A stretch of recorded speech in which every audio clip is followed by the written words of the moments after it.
Okay, welcome everyone to our last, I'm not sure I'm not muted here. Welcome to the last session for this year's Ocean Renewable Energy Conference. Thank you all for joining us. It's been a blast sitting in this room all by myself for the last 2 days, getting to tune in and see all my friends through the computer screen.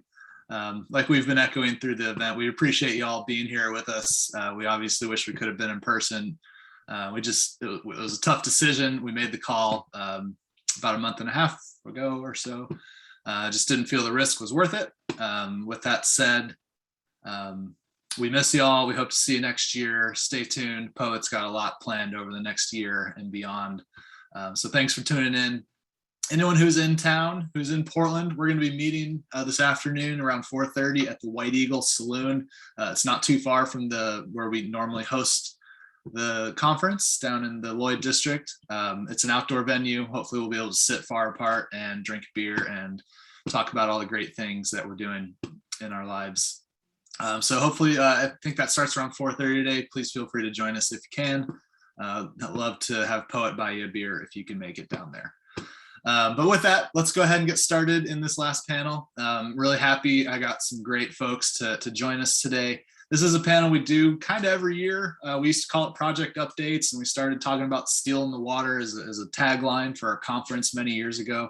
It's really cool to see that we can actually have a panel and actually see steel in the water, or soon to be on the way in the water now.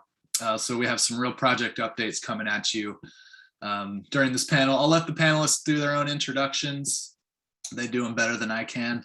Unfortunately, one of our panelists, Tim Munden from CPower, was unable to join us today. Normally I'd be upset, but his absence is due to they are planning to roll their device onto a barge and ship it to Hawaii on Monday. They have a launch event happening tomorrow in Seattle. So Tim just couldn't make it today. I do appreciate Tim sending me a little bit of information. So I'm going to go ahead and share that with you all. And in Tim's absence, just give the slightest and worst update I can for someone else's technology. Please note that nothing in these slides should be considered official nor representative of CPower in any way. For more information, please check out their website, contact Oscilla directly. But I did want to just give you guys a bit of an update on what's going on with their buoy and their project in Hawaii. So as Tim gave me the brief update, they're planning to test at the Wave Energy test site in Hawaii very soon. The construction of their device is complete. It was manufactured in the Seattle area. It's being shipped on Monday to Hawaii via barge. They're not towing it. Plan to arrive in about 2 weeks in Hawaii to be deployed at the Kaneohe Bay test site. And let's see here, TBD, I like to say to be deployed, not determined, since we're at that point in the world. Once they have an appropriate weather window, so that means hopefully they get it there and they're able to put it out pretty soon. So Tim said lots of social media posts to come, so make sure you follow Oscilla at any of those links below. And then just like a minute ago, Tim sent me these pictures from the actual site. So as you can see, this is where Tim is right now. Unfortunately, he's not able to join us, but this is the buoy. Looks like it's rolled out of the warehouse and soon to be placed on a barge. So congratulations to Oscilla. We're really happy for you guys, and we look forward to hearing lots more about this project as we move forward. So that's where I'll stop talking about them before I say anything wrong. And I'm happy to pass it off now to Marcus Lehmann from CalWave. Marcus will be telling us about their deployment in California and anything else Marcus wants to tell us about. So Marcus, the floor is yours. The screen is yours. Thank you so much, Matt. And can you see that well? Looks good, Marcus. Great, yeah, thanks everyone for the interest. And yeah, Marcus Lehmann, co-founder CEO of CalWave Power Technologies.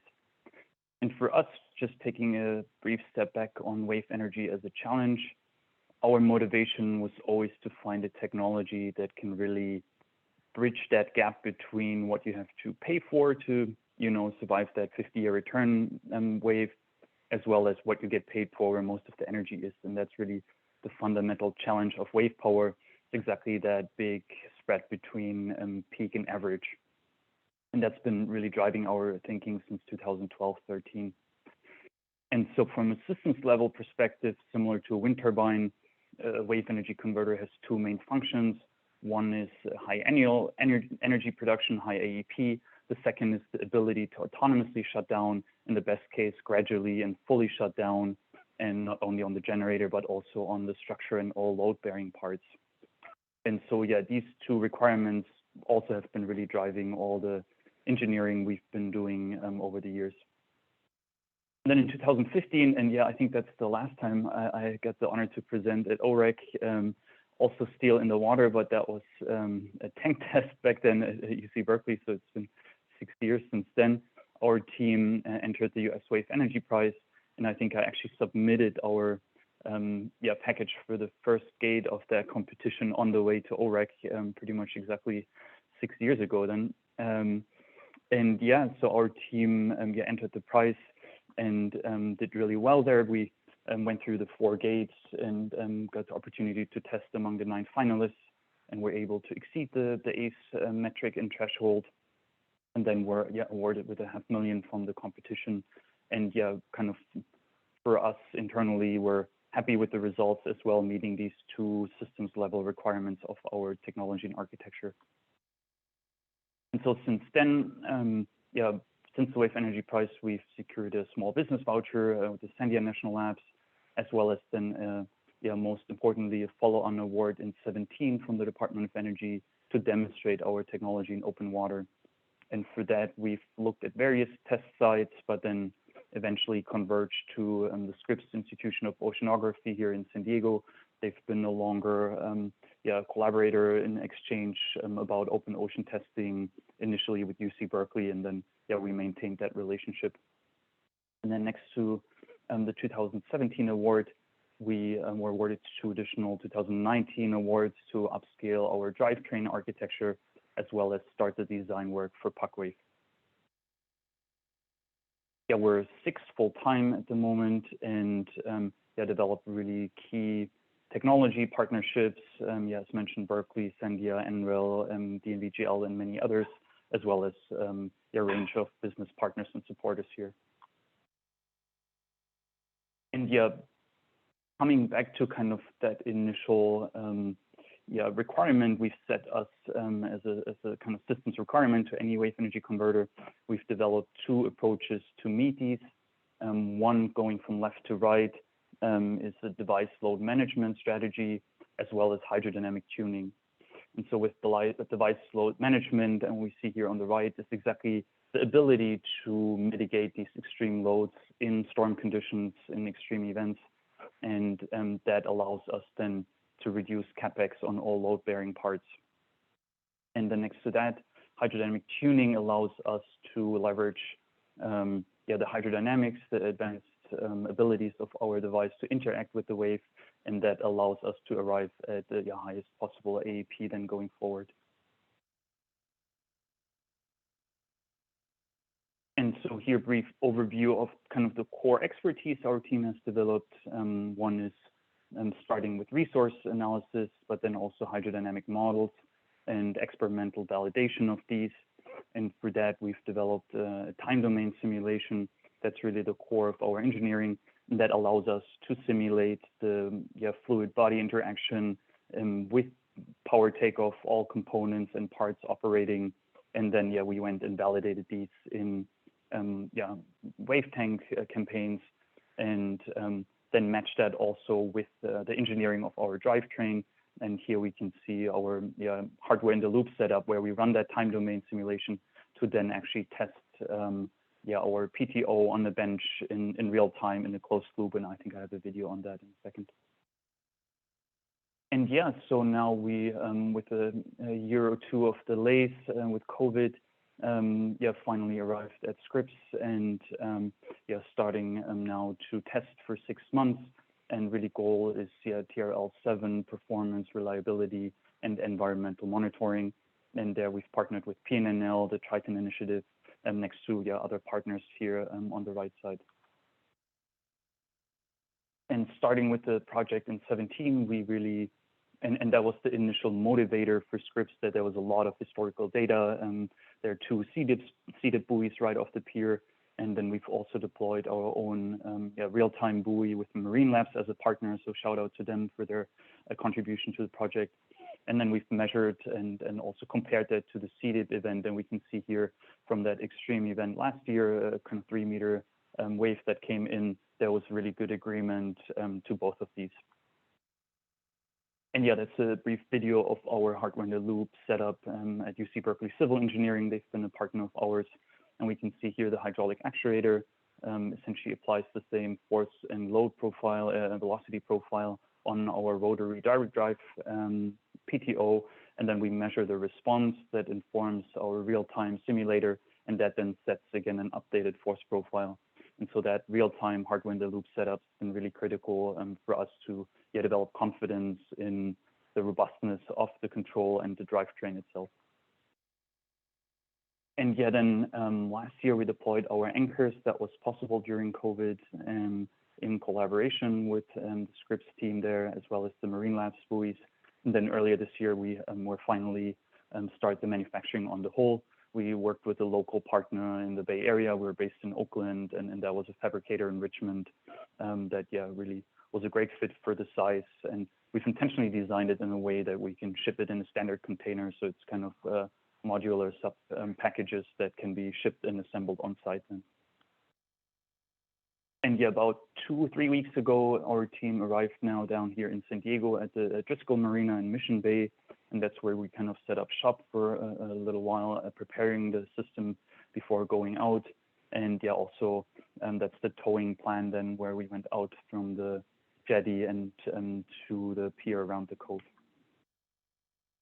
And then September 8th, our team installed our umbilical right off the pier. That's the Beister, the research vessel from Scripps. And we've collaborated here with the research divers, and that all went well. So we deployed the cable ahead of the device deployment, and was then connected to the anchor to be in place for the actual deployment.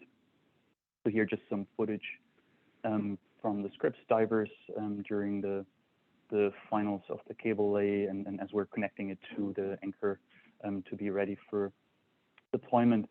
And that went really well. It was an early day. I think we left at 5:30 in the morning and expected a pretty long day. And then I think we were surprised when we were back at 10:30. So that was a pretty clean and quick operation there. And here's some more details on the Triton initiative. Here just some general information on that initiative can be seen at the pnl.gov project Triton. And specifically for our project, the team will conduct 3 activities, including stationary hydrophones, as well as biofouling accumulation will be measured, and Integral Consulting will bring in their patented noise spotter as well for monitoring. And all that information will provide empirical data that helps to remove barriers for deployment and testing in the future. And here just briefly, and that's the most technical slide, just our instrumentation layout. And really everything leads to the main controller inside the WEC that is isolated. And even with the loss of umbilical, our system can continue to operate and collect data. And then we're able to export the data and the power back to the pier via the umbilical. So our team has a shoreside station here, and there we can connect to the internet, and also access our control profile online, and that also gets connected with the Coast Guard and seeded buoys that also inform then our overall controls in the near future. And now we're closer to the actual deployment. Here's some steel on the way to the water. That's the big crane at Driscoll's. Last week, Wednesday, we started to deploy the buoy in the harbor and prepare it for the actual deployment and the day after. And here's just a video that shows now the actual deployment steps. As mentioned, we started early also with the deployment here at the Driscoll Marina, and got picked up for towing by the Beister. Yeah, we had a kind of jet ski just helping us to navigate the pretty narrow harbor there to get out, but that all went pretty well. And then, yeah, we planned it well, I think, but also in terms of availability of divers and vessel, yeah, the weather conditions were pretty in our favor. It wasn't too energetic that day. And so the tow went pretty well. Initially, we had no idea how long it's going to take to tow. We had some estimates, but you know, we've not towed the device before. But that went pretty well, arrived around 10 to 11 a.m. on site, and then started to connect the anchors. I could connect the device to the anchors at the site. And yeah, here we can see our team actually making the connection to the umbilical. So the anchors are connected already, and the umbilical connection has been made here. And yeah, I think we had some diver footage afterwards just to confirm that all connections have been made properly. And yeah, overall it was a pleasure to work with the Scripps team, and they've been extremely professional recording everything to make sure yeah, we have confidence that everything is installed as intended. And so here we can see the device kind of operating in the commissioning phase. That was in the moment where our team had control over it from the control room on the pier. And so here we then started initiating our commissioning protocol, yeah, running through the controls. And as that then kind of fired up and started working, we started submerging. So our technology is a yeah, fully submerged pressure differential device. And you can see here as we're kind of slowly getting into our operating depth, yeah, so the device submerges.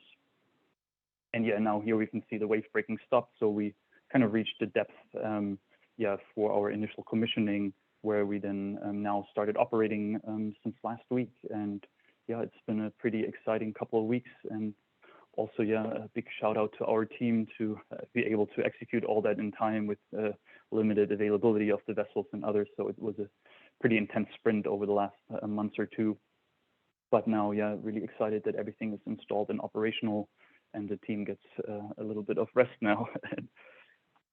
That, yeah, also want to give a big shout out and thank you to the Department of Energy Water Power Technology Office to enable us to, yeah, be able to execute that project, as well as all the other partners that helped us along the way, and then also looking forward to future projects here. Great, thanks, Marcus. I presume you're done. We're going to save Q&A for the end, excuse me. Just real quick though, what's the depth of that device? Is it sitting on the bottom, or is it just partially submerged? We're partially submerged, yeah. So we're deploying in about 25-meter water depth, and then depending on the, you know, how energetic it is, we found the optimum depth to operate or survive. Is there any navigation hazards with the device there, or is that something that Scripps kind of helps alleviate? No, I mean, we had to obtain 9 different permits, including Coast Guard, with, you know, notice to marina. So we have additional buoys around it. Cool. Congratulations. That's really great to see. Any other questions, please feel free to drop them in the Q&A section or in the chat, and we'll address those later. I'm just taking moderator's privilege and asking the question as we go.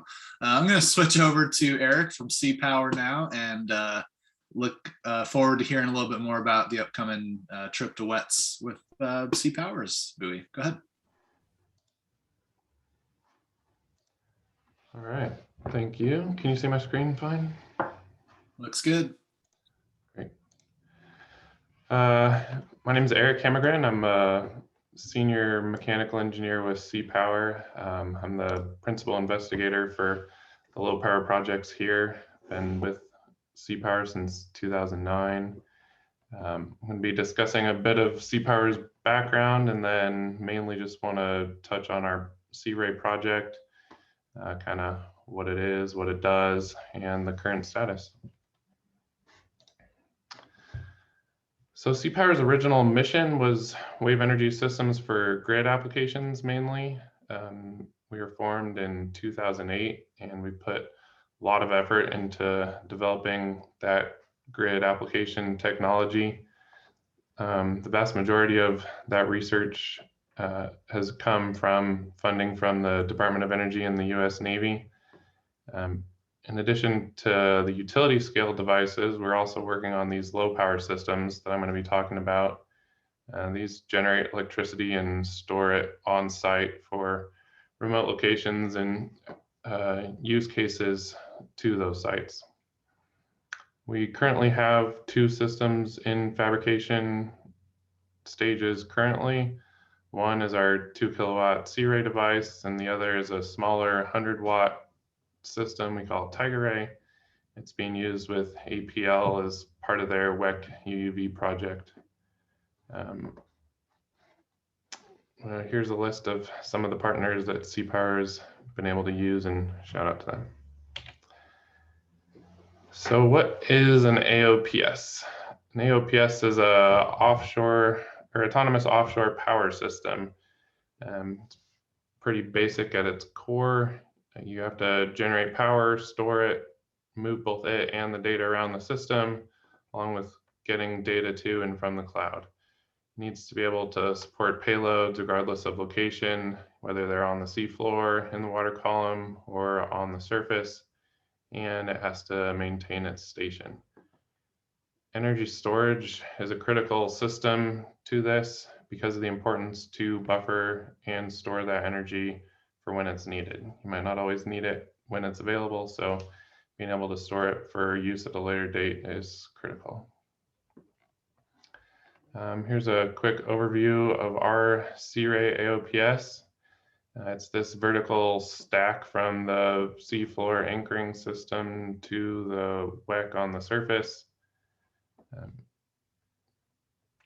Other companies' systems use similar basic components.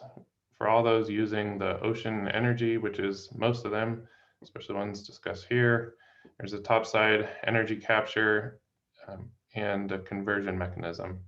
For station keeping, power and data transfer, we use a combined electromechanical cable from the WEC down to the seafloor anchor. This is a single line system that we've purchased and developed with EOM Offshore. It incorporates copper for the power transfer, fiber optics for bidirectional data transfer, and strength members for station keeping. This is a flexible member that allows us to get away with only using one line and lowers the mooring loads seen in the system. On the seafloor, you can see the unit down there acts as our anchor and our subsea energy storage. It's also the interface for several payloads that we'll be demonstrating. This is part of ECOG's Halo product. They're a UK-based company that we've been working with.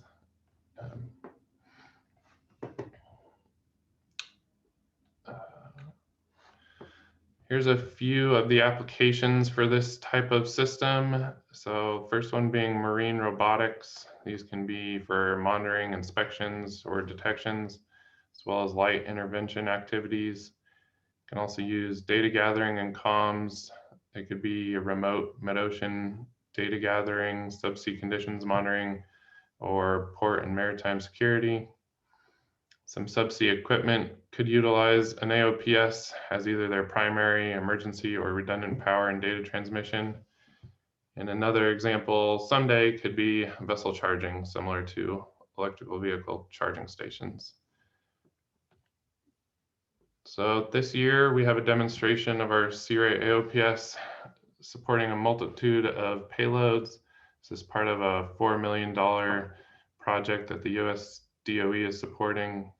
The Navy has also been a very significant supporter of the project. We are deploying in an 80-meter location at the wet site in Hawaii off the northeast coast of Oahu, shown here. The 2 deep water bursts are shown, and the little yellow square is where we're going to be deploying off of those main bursts, since we don't need to use the current grid infrastructure or the umbilicals. We're kind of trying to get out of the way of them being able to put in other projects. We're in 80 meters of water on a sandy bottom location. We've designed this system to be able to survive a 100-year storm off the coast of Oregon, as well as a 100-year storm at WETS. This has 2 kilowatts of generating capacity and 55 kilowatt hours of storage capacity. And there are 4 assets that we are demonstrating during this project. Here's an overview of what our systems that we're deploying will be. The first one shown here is a Saab Sabertooth AUV that will be operating in untethered mode without a topside vehicle for roughly 3 weeks during our deployment. Our main WEC deployment is 6 months, and so they're coming for a portion of that. The Sabertooth docking cassette is connected to the seafloor base unit by an umbilical you can see here. The missions will be downloaded from the cloud through the AOPS to the AUV. It will perform its mission, return to the dock, dump its data for upload to the cloud, get recharged, and repeat the cycle. In addition to that, we're deploying 3 static sensor assets. One of them is a long-range acoustic environmental monitoring system from Biosonics. This will be deployed for the entire 6 months of our WEC deployment.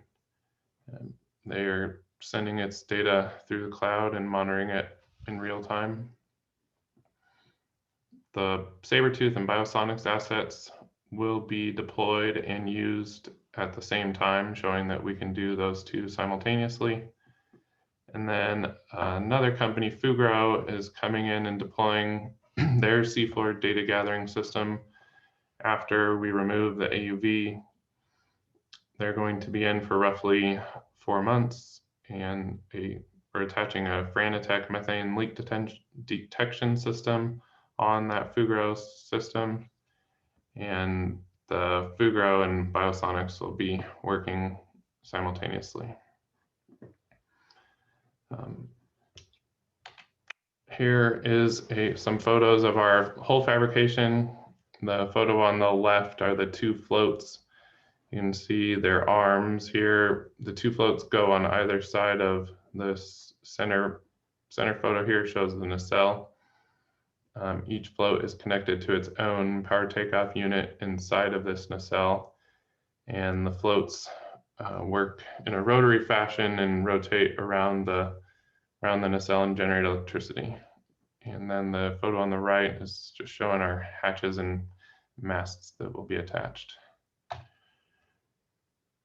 This photo on the top left is our mooring line I was discussing from EOM. It's elastomeric cable, has the power and data in it. The photo on the right shows the current fabrication of our ECOG Halo seafloor base unit. Those 3 tubes inside there will be grating around the outside. The top center tube houses all of the smart components and the power monitoring. And then the other 2 lower tubes store the batteries themselves. And we are working with Sea Engineering for our deployment at WETS. And currently, our nacelle is being tested at NREL in Colorado at their Flatirons campus. They have produced a hydraulic dyno for us. It's hydraulically actuated. We can prescribe torque and speeds to mimic ocean environments. We're going through a bunch of safety checks and data sweeps and extreme seas events to check all of our systems functionality. You can see here all of our enclosures that will be inside the nacelle during deployment. We've got them all laid out here for diagnostics and inspections. And we're just finishing that up in the next few weeks and hope to deploy sometime by the end of the year. So that's all I got. Cool, that's great, Erik. So was a lot of that manufactured in Hawaii, or did you guys utilize local resources in Oregon and along the West Coast and ship it over, much like Osilla's doing? Yeah, they were in the Portland metro area fabricated. All right, thanks. More questions to come at the end. Colby, we're going to give the floor to you. Feel free. Everyone, we've heard a lot about Verdant Power throughout this conference, especially in the last panel with Paul and Tim. I'm not going to take anything away from Jonathan, so go ahead, Jonathan. Thank you. I assume you can hear me all right? Good. Well, good afternoon. Good afternoon, everyone. I'm Jonathan Colby with Verdant Power, currently the Director of Technology Performance. I've been with Verdant about 15 years and have really been active at the Right Project since I started. Obviously, thanks to Matt and Jason and Sam and all the hard work at Poet to put this together. And glad to be with you, Marcus and Erik, and I appreciate the comments that you guys shared so far. So today I want to talk about the Roosevelt Island Tidal Energy Project. And obviously the topic today is steel in the water.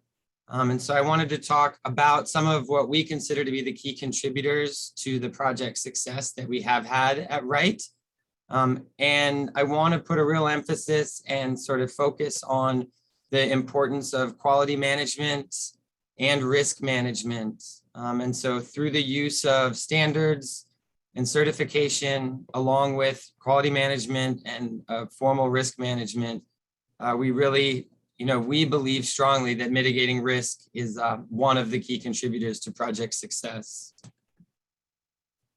Good view here of some steel in the water. And so there'll be lots of photos in my talk today. So as I thought about this panel and I thought about what Matt had asked for us, the term steel in the water is really exciting. It makes a ton of sense and it's evocative and it gives you that sense of deployments and of real activity. But what's implicit and often not mentioned is that the success of the project after the steel is in the water is, if not more important than just getting the steel in the water.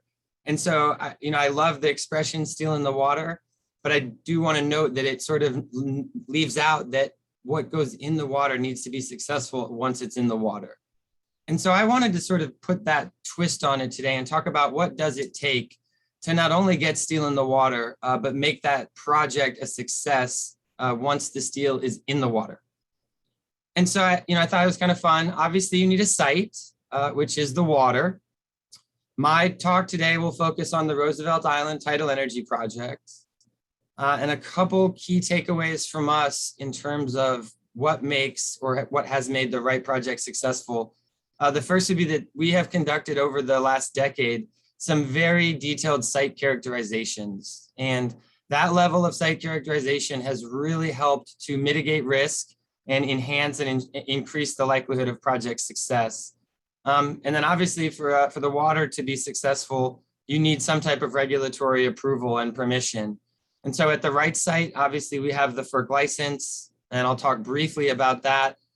But one of the key takeaways there is that operating under an adaptive management framework has been very helpful and has helped mitigate regulatory risk. So in addition to the water, obviously you need the steel, and here that's the technology. And so what I'm going to talk about today is our Gen 5D turbine and the tri-frame mount. And so getting the steel in the water, like I said, is one thing, but having that steel perform in the water is really what matters. And so from Verdant's perspective, a key lesson learned is that our project and our evolution of the technology has been through an integrated and iterative approach to the design and testing of the system with a consideration for the installation, the operation, and the maintenance. And then obviously, from Verdant's perspective, the energy or power that we produce is a critical parameter. And so we take significant strides to verify our power performance. And today I'll definitely talk about the work we did with EMEC and the value of that third-party verification of compliance to the standards. And then, in addition to the water and the steel, you really need money. And I kind of describe that as the glue. I'm sure there's lots of other metaphors you can use, but you can have the water and you can have the steel, but if you don't have that project funding and that financing, it will be for naught. And so at the Right Project, with our Gen 5D turbine and tri-frame mount, we have received a significant amount of support from the U.S. Department of Energy and from the New York State Energy Research and Development Authority. And so those have been our two main funding agencies for the Right Project. but there are a host of others and really too many to name. But to get that funding and to continue to get funding, whether it's federal and state grants or whether it's in the institutional market, we have found that a big part of our success has been following standards, but also getting third-party verification of compliance to those standards. And that's done under the IECRE system, and I'll talk briefly about that. And then another sort of success and key contributor to our success has been a comprehensive quality and risk management framework that's been implemented at the Right project. And for those maybe who don't know about it, I definitely want to call attention to the NREL risk management framework. This tool has been very useful and valuable for us. And I really do think that managing a project and a technology development under a rigorous risk management framework is a key part of a successful project. So with that, we'll turn to some cool pictures. I'll talk a little bit about the water part of today, but I mostly want to talk about the steel and getting the steel in the water, and then end with some conclusions. As I mentioned, a detailed site characterization at the Right site has been incredibly important for us in terms of success at the project. I love showing this photo. This is a high resolution bathymetry image of the East Channel, East River of New York City. Roosevelt Island is on the top. The Roosevelt Island Bridge is sort of implied by the bridge piers here. And so you can see the remnants, if you will, of the construction and efforts around that bridge. Our project is located sort of in this general area here in the deeper portion of the East Channel. And as an example of how standards play a role throughout the entire process of a project, is that the TC requirements, TC 114 on marine energy requirements, specify that your bathymetry must meet a specific order of IHO standards for bathymetric surveys. And so by having that detailed knowledge of the standards, we were able to acquire sufficiently high resolution bathymetry to both satisfy the requirements of the standards that we intend to apply, but also to support the design of our tri-frame mount. And again, just all in the focus of risk mitigation. I think everyone knows the Right site is operated under a Federal Energy Regulatory Commission license. That license was issued in 2012 and enabled us to deploy up to 10 of our tri-frames. Each tri-frame is rated at 105 kilowatts. Each turbine on that tri-frame, and there are 3 of them, has a 5-meter diameter rotor. And for folks not familiar with our project, the website that you can find more information is here, as well as our FERC docket number. And I do know a lot of folks on this call probably are familiar with the Right project and with the regulatory path that we followed. So I really won't spend much time here, but will instead focus on the steel. And so over the last few years, Verdant finalized the design of our Gen 5D turbine and tri-frame. We manufactured 4 of our turbines. We fabricated the tri-frame. We integrated those turbines onto the tri-frame, and then we deployed that tri-frame in the East Channel of the East River last October. So on the upper left picture, you can see our facilities in Bayonne, New Jersey.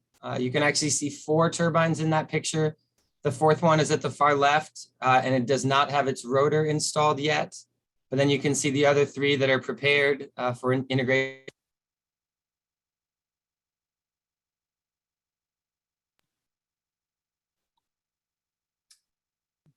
Looks like we may have lost Jonathan.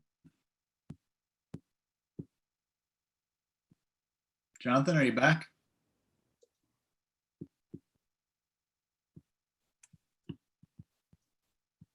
And we waited till the end of the conference to have our first technical difficulty. So no, that's a good start, good end. How about now? Can you guys hear me again? Hey, you're back. Woo. All right. I'm not sure what happened. My apologies there. On the left, you can see the turbines. Upper right, you can see the tri-frame before those turbines have been integrated. Lower left, you can see that integration happening. That facility is actually in Perth Amboy, New Jersey. Then on the bottom right, you can see one of our final tests. And so this is our lift test. So here we were doing a land-based test of the rigging, all of the systems before we loaded it onto the transit barge. So here you can see the steel kind of getting ready near the water, getting ready to go in the water. Similar to that photo that I led with, here are the assets and the tri-frame and 3 turbines in the east channel of the East River. Roosevelt Island is up on the top and upper left. You can see quite a lot of steel here in the water. The main assets, the barges, are provided by Donjon, which is the heavy lift or a heavy lift asset here in the New York Harbor. The Columbia is the crane barge, rated at roughly 350 tons.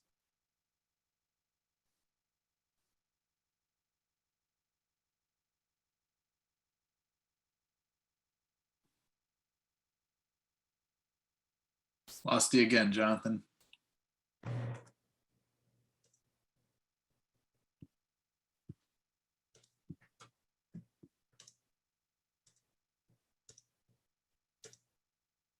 Yeah, let me go ahead and not do video. How about that? Can you hear me now? Yeah, that sounds good. Give that a Yeah, I'm try. really sorry. This doesn't usually happen. So the last thing I said, and maybe I got cut off, the tri-frame weighs in at about 100 tons, just over, and the crane barge itself is rated at 350 tons. So you can see here the assets are being positioned in their sort of final location before the pick and deployment. Due to a delay, weather related, we actually needed to deploy the tri-frame in the evening. And so you can see here, we've just lifted the tri-frame off of the transit barge. We position that tri-frame over the river in its final position, shown here. Because of that high resolution bathymetry that I showed earlier, the design of this tri-frame is actually pre-leveled. So the legs are cut to specific lengths that match the differences in depth at the river bottom. And so when this tri-frame lands in its correct location, it is level. But when it sits on land, it is slightly unlevel. And so the final position is determined by that crane boom GPS. And so we use the GPS and the known crane boom location to place this tri-frame specifically above a predetermined resting point on the bottom of the river. At slack, we start to lower that tri-frame into the river. I'm sure some folks have seen some of these photos. So here we are lowering that tri-frame into the river. Obviously slow and steady. Here you can see the blade tips are all that remains at this point of the lowering. You can see in the center foreground, the lifting link, which is a steel lifting apparatus that remains on the bottom of the river, along with the heavy lifting chain that you see. And that part of the lifting system is integral to the tri-frame. And so when we're done, the steel is in the water. And this is what the East Channel, East River looks like. I'm here in the control room, as I guess you've seen behind before I cut my video off. I'm in the control room today. We've got these buoys in the East River that represent the navigation exclusion zone for navigational safety and also for the protection of the tri-frame. Takes quite a lot of work and a lot of effort on the side that is non-technology focused, I would say, to get permission to do this. And again, that is the sort of water part of it or the site part of it. But it's exciting to have steel in the water. As a part of our testing and technology development, we wanted to demonstrate that we would be able to retrieve and replace this tri-frame. And so here you can see after a 6-month period of operation, we went out and we retrieved the tri-frame using that same lifting pin and lifting link concept.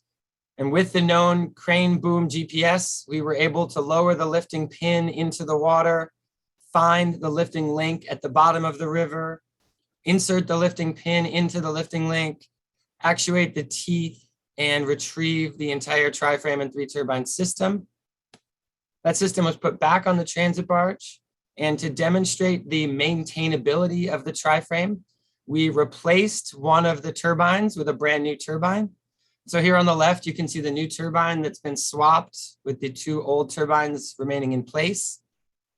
This turbine is unique in that the blades are made of a thermoplastic material that was designed in conjunction and in partnership with NREL.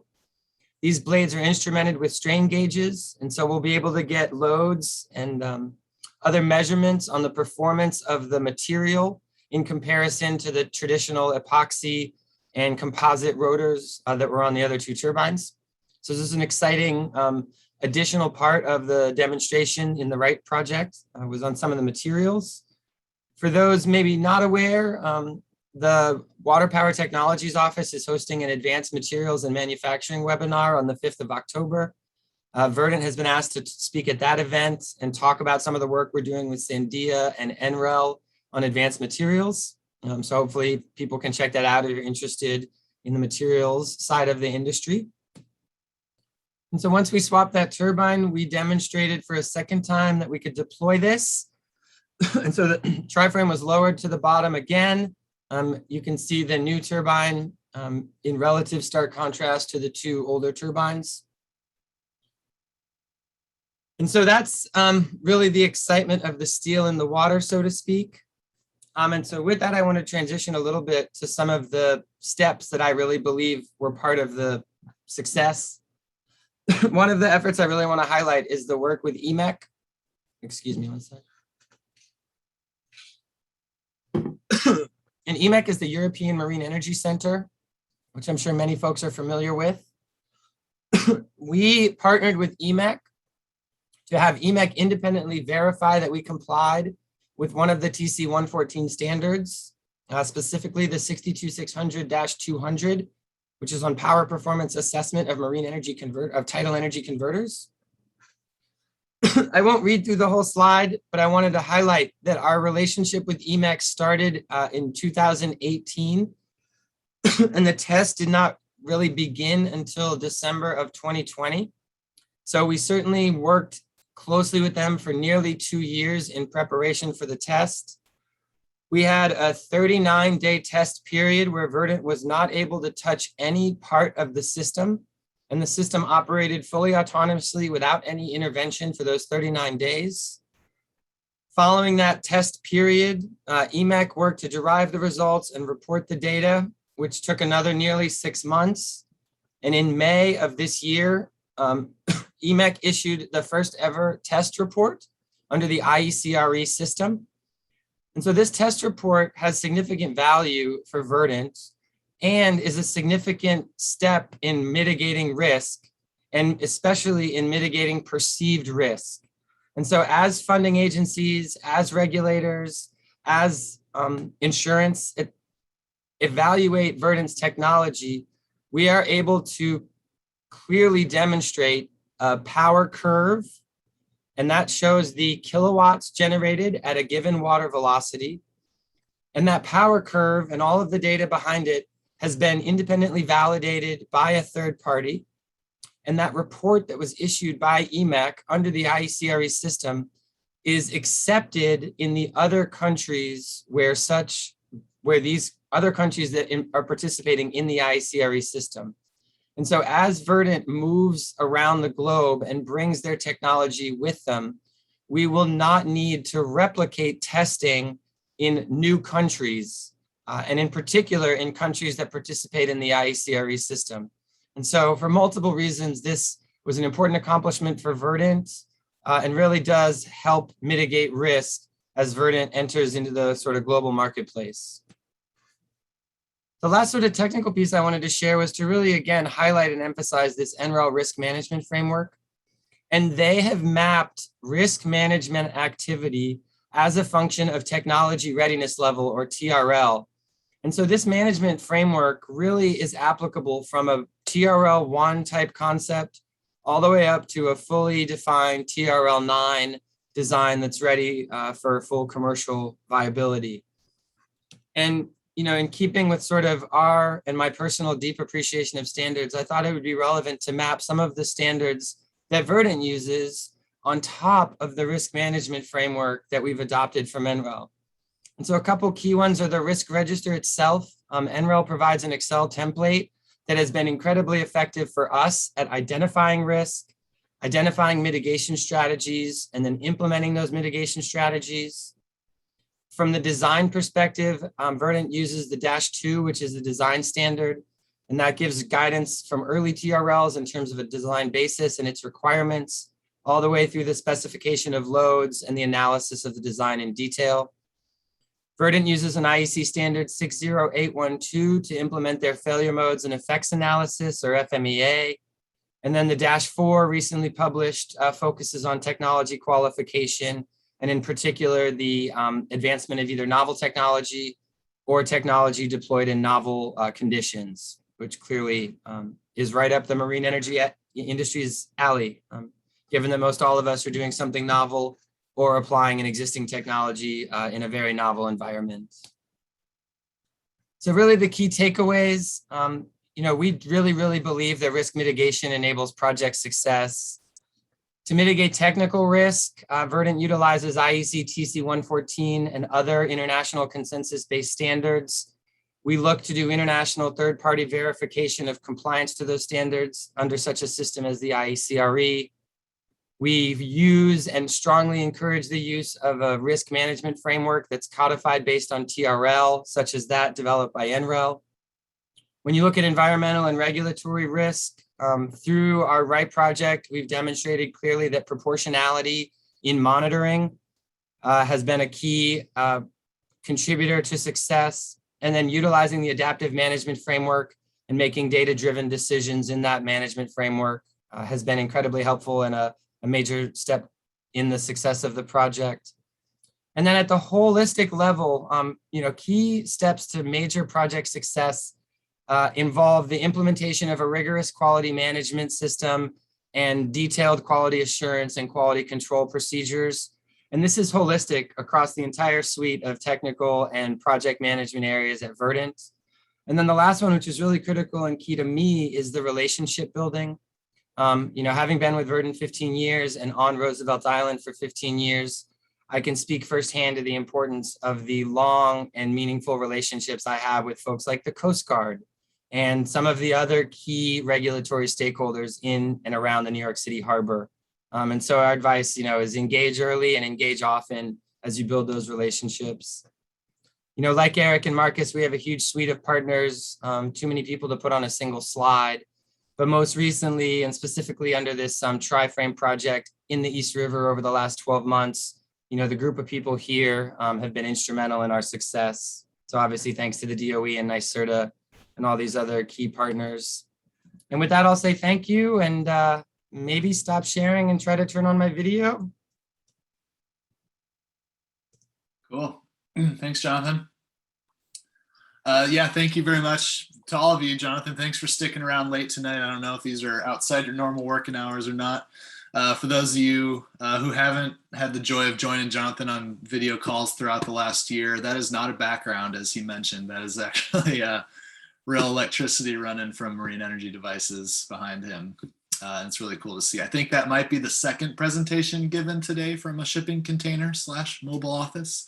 Assuming Dan Helene was at his PackWave site when he gave his presentation earlier. So Jonathan, thanks again. Thanks to all you guys. We really do appreciate you updating us there. We're going to spend a few minutes on Q&A. If we don't make it till 3:45, gives us time to maybe head down to the White Eagle a little earlier if you can make it today. But let's see what we can do. I'm going to start off and just kind of ask you guys how the public can either view or interact with your projects. Obviously, we talk a lot about Steel in the Water and the importance of the imagery that it gives to the public, to the policymakers, to the funders. So what kind of opportunities, like is there a placard on Scripps Pier? Will there be anything in Hawaii? Or obviously, Jonathan, your site's a lot more visible than others. So how do you guys interact with the public if you do at all, and if you plan to in the future?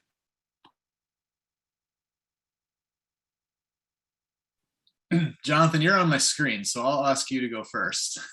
Totally. So we interact with the public in a large number of ways. The easiest is the FERC license mandates that there are forward-facing educational components to our project.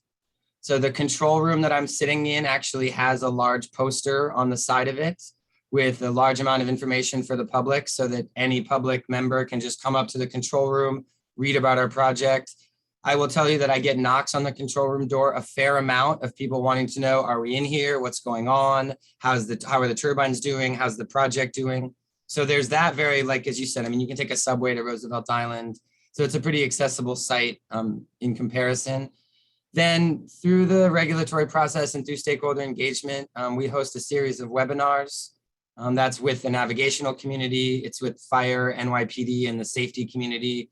It's with the recreational users. And I would say for us, probably one of the key stakeholders for outreach has been the kayak and human powered vessel community. And so we spend a lot of effort with the human powered vessel community, trying to alert them to the project and make sure they understand how to safely navigate around the project. I presume staying outside those white buoys, right? That's right. And Jason had a question that I saw that's related here. At low tide, our blade tips are only about 5 feet below the surface. So the buoys actually are for the safety of the vessels as well for the safety of our blade tips, especially at the low tides. We have about 5 to 7 feet of tide range. So at a high tide, you've got sort of 10 to 12 feet of clearance. But at the low water, there is that low sort of 5 foot clearance blade tip to the surface. Cool, thanks. Marcus, I'm gonna shift that question to you. Being in a little more publicly available site, if there's anything you could talk about the project or anything to let the public aware of what's going on out there.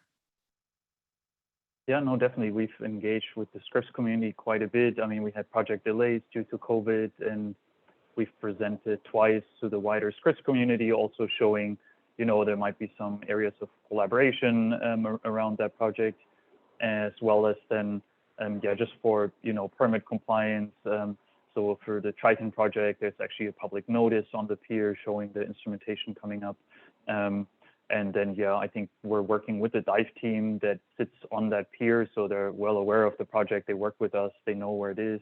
And they point people towards our direction. And we're planning now that everything is operational, also to engage with the wider public then on our homepage and other outlets in the near future. Cool. Erik, would anyone even know that your device was out there? Is it? I haven't. Well, they wouldn't because it's not. So. Let me know what you think. They'll see our device out there. I don't honestly. I haven't discussed this much with Rents. I don't know if he has a plan if we have a plan for what to do for public outreach, but currently it's in hiding. So.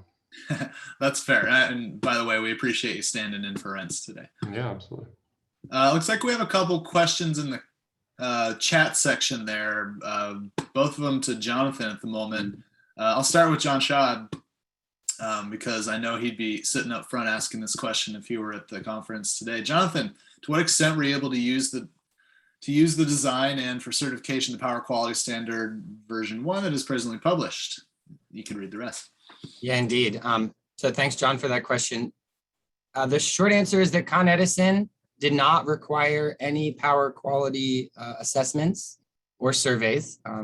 So for the interconnection agreement with Con Ed, there were no mandates on power quality. So we did not use the power quality standard. However, I would say, having considered it and looked at it for other purposes, there are some challenges in that standard, most centered around the high data frequency requirements that are pretty far outside of what a traditional SCADA system would utilize. So as we look in future projects that would require the power quality standard, it would need to be implemented early in the design process to make sure that the data acquisition systems were capable of meeting the requirements of that standard.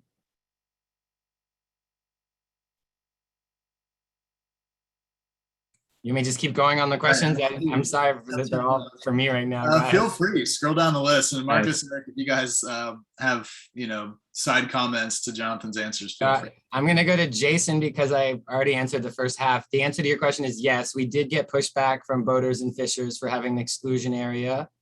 The one main concern was with the human powered vessels, because they were nervous about being forced into the main part of the channel, which is where all the heavier ships are. And so as an allowance, we created an inner channel between the shore and the innermost buoy that had no operating machines and was a safe passage zone for the human-powered vessels.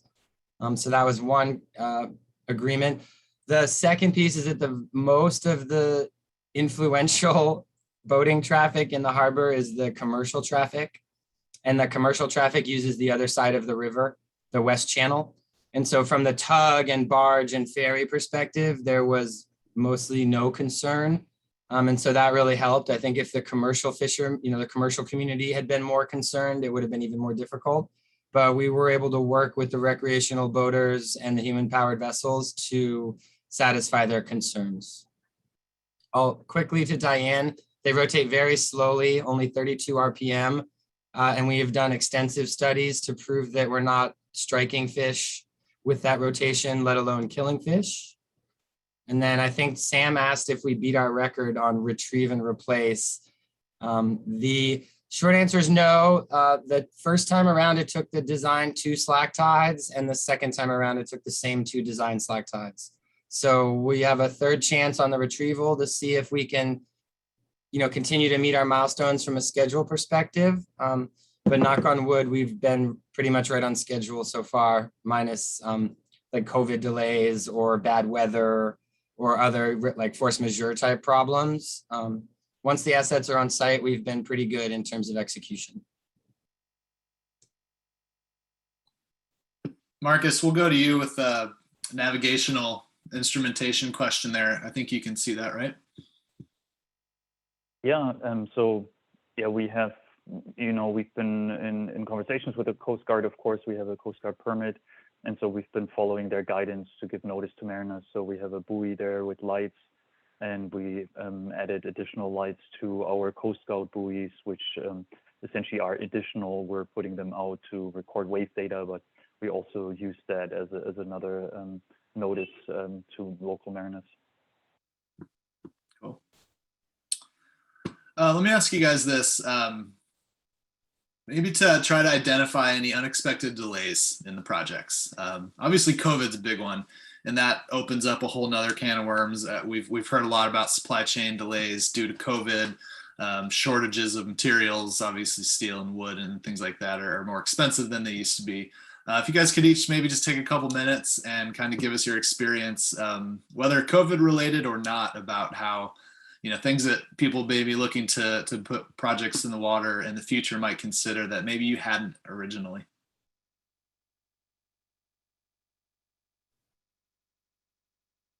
Erik, you want to go first, or Marcus? What do you guys want to do? Yeah, happy. So I mean, we got our quotes for our buoy from the fabricator in Richmond in January of 2020, I think. And then when we came back pretty much a year later, the steel prices had doubled before that. So that's something, yeah, no one has really planned for. And then we also got unlucky that our drivetrain was still sitting on Berkeley campus, which is a public university. And so as a, industrial collaborator, to be able to enter that during COVID was a pretty big headache. We had to get clearance from the Berkeley police, essentially. So that delayed us quite a bit. But these are things, I mean, like no one would have anticipated, and it's hard to plan for. Some of the things we are able to plan for, yeah, like the redundancy is always a tricky one, and that you have backup equipment, but that comes with additional costs if things fail and so on. So we've been pretty lean on that redundancy.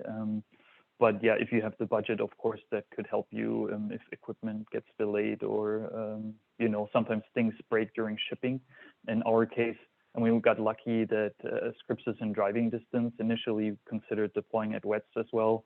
And then, yeah, for various logistical reasons that now paid out in our favor, we went back to Scripps, and being able to drive down here with the equipment, I think was extremely valuable. So I guess something that's easy, accessible, can be in your favor in these conditions. I can go next. Yeah, I think COVID had many impacts. I mean, supply chains were hard. We had a hard time getting connectors there for a while. don't know what it was about connectors, but they seem to be on short supply. I think just in general, most everything takes longer than we expected it to. So during a lot of our testing, we've, found this needs to be rewired or this needs to be replaced, or so just building in a lot of time for V&V for us outside of the water, I think is pretty critical to the success. I mean, we tried to build in a lot of testing in the dry space before we put it in the water. So I think that's our big takeaway from our projects. You still have components at NREL that you're planning to be in Hawaii, is that correct? And yes. then any delays that maybe came from NREL's side then just push back your project too, right? So it's that whole larger planning perspective with all your partners. Yeah, so we're kind of dispersed at the moment. So we're testing our nacelle and power electronics in NREL connected to their dyno. Our seafloor base unit is being tested in Aberdeen right now. We've built up simulators to simulate the WEC and the different payloads to send power and data. Just since their expertise is so remote from us, we wanted them to test as much as they could before we integrate it all. And then we plan to do a final integration, just check out in Hawaii on the dock when everything's all in the same place and connected for the first time. I'll give you one non-COVID example that's really fast, Matt. The crane barge that I showed in the first image went in for its regular routine recertification in dry dock. And the certification body during that inspection decided that a certain part of the deck did not have enough steel in it. And so on the spot mandated an additional steel decking to be installed on a certain square footage of the deck. That request, coupled with a workload at the dry dock, led to a month delay-ish in the crane being able to leave dry dock, which prevented us from retrieving and replacing at our target date. And so we actually allocate every 2 weeks out, because that's when the tides roughly come back to an optimal position. And so we had a contingency established if we lost the first date. And when the crane operator let us know that they weren't coming out of dry dock, we were able to pretty seamlessly transition to our contingency timeframe. But I mean, totally out of our, they never could have imagined it. We couldn't have imagined it. It was in our risk register because we were concerned about, assets not being available, but no one really thought it would come to fruition, and it did. So, right, the importance of a risk management plan. Great, thanks, guys. Let's take maybe one last question. Erik, can you speak to how CPower is thinking about PV versus utility scale technologies? Do the smaller devices contribute to the larger, or just completely different kind of business plans and paths towards commercialization? And if that's out of you, if that's more. No, I can answer that. That's fine. Answer that. Yeah, I'd say they are very different. They still contribute to each other a little bit. I mean, in general, we think of them as two completely different products. So the larger utility scale is more focused on getting the most power out of a single device that we can. And then the smaller units are, more geared towards what the individual payloads are. So we don't need a ton of power, but we need it reliably and in a form factor that is usable for the end user. At a high level, there's a lot of similarities. So, we use the same or similar design firms for checking our engineering, or the power takeoffs are similar, obviously much differently sized, but we use the same rotary type generation. We still have the same issues with converting the, dirty power, oscillating, infrequent low speeds, reversing power into something that, is actually usable. So there are quite a few similarities. Thanks. Let's see here. I see one more question from Jason. We'll maybe we'll pitch this to all three of you and then maybe wrap it up from there. So are any of your companies pursuing international markets? I'm pretty sure I know the answer to that, but please go ahead and give us your best, maybe 1 to 2 minute answer on that.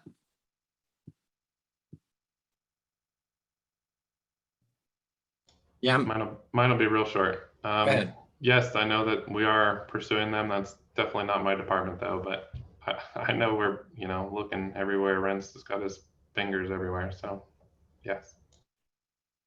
Yeah, and we're the same answer.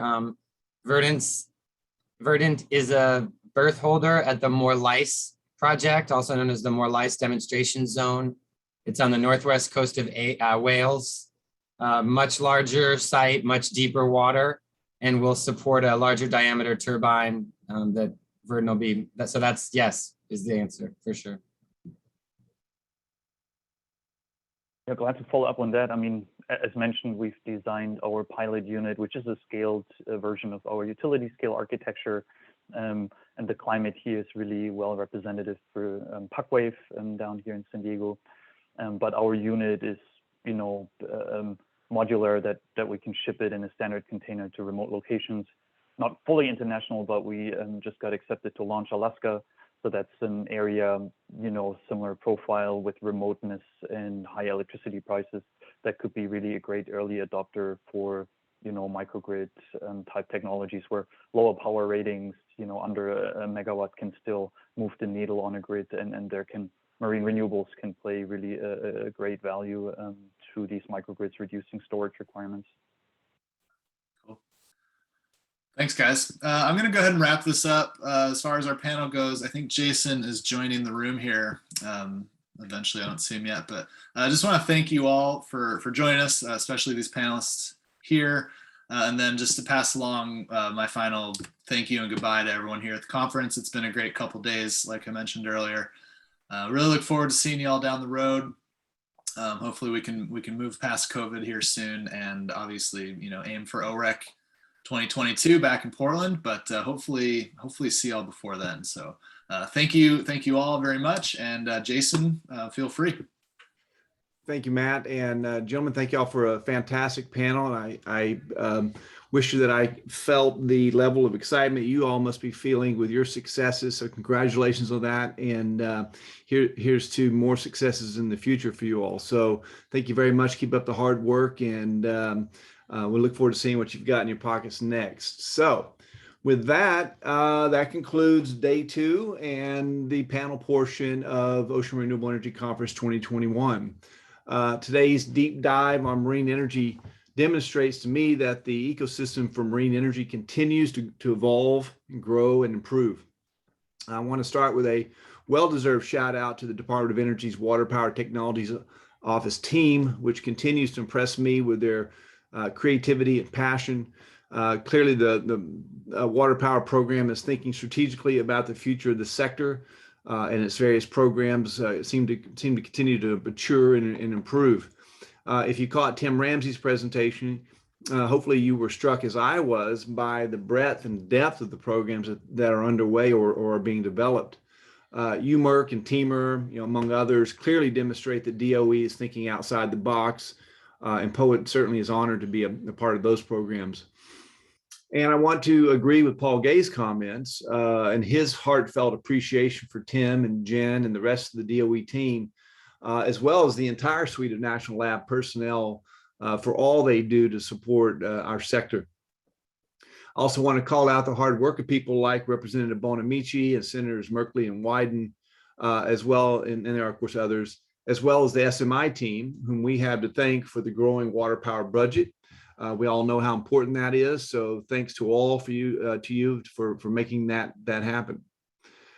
We also heard today from some of the leaders of the testing community, and it's clear that the testing and demonstration infrastructure in the United States continues to grow, to improve, and to serve our sector's needs by helping to iterate our technologies toward commercialization. I look forward to seeing Samantha's UMERC program get implemented, and hopefully the TEMER program, among others, will continue to support technology developers in their testing and demonstration needs. We also have some deployments to celebrate, obviously, as we just heard from Verdant, ORPC, CalWave, and some others soon to be in the water, such as Scylla and CPower. Congratulations to those teams for all their hard work and successes. hopefully the next year we'll see a few more successful deployments, because your successes, I think, help us all stay energized and optimistic. On to the final comments of the day. I do want to remind you that there are 2 more workshops tomorrow morning starting at 8 a.m. Please take a look at the HUVA agenda for descriptions and links to tomorrow's workshops, which are being presented by our friends at Pacific Northwest National Labs. Dr. Andrew Copping will be leading the discussion of Primer at 8 a.m. The workshop will provide an overview of Primer, its aggregate search, and ways to contribute, as well as live demonstrations of the newest knowledge hubs, the Marine Energy Atlas and MRE software. That workshop runs from 8 until 10, and the HUVA page has more information there, including some links to some helpful materials. Then at 10:30, the P&L team will present a workshop on its OES environmental efforts. That workshop will examine the scientific evidence from key stressor receptor interactions to discuss risk retirement and move towards application in a regulatory context.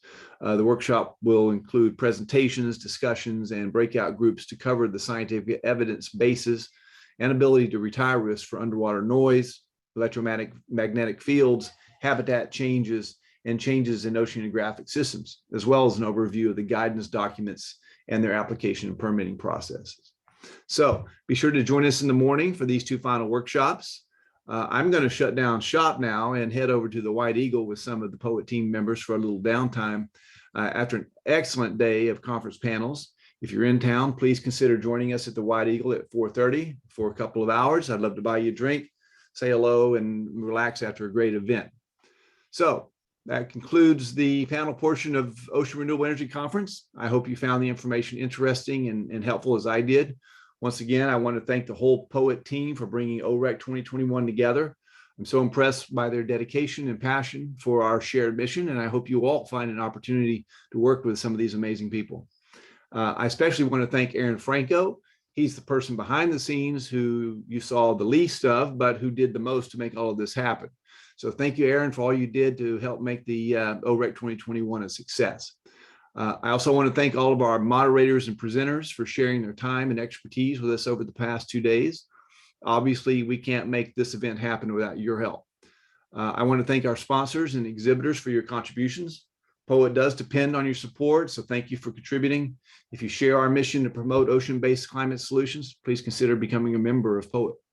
And of course, I want to thank you all for participating. So I hope that the next year brings great opportunities for all of you and that you stay safe and healthy. And I hope to see you at the White Eagle at 4:30. And with that, I bid you farewell. Thank you.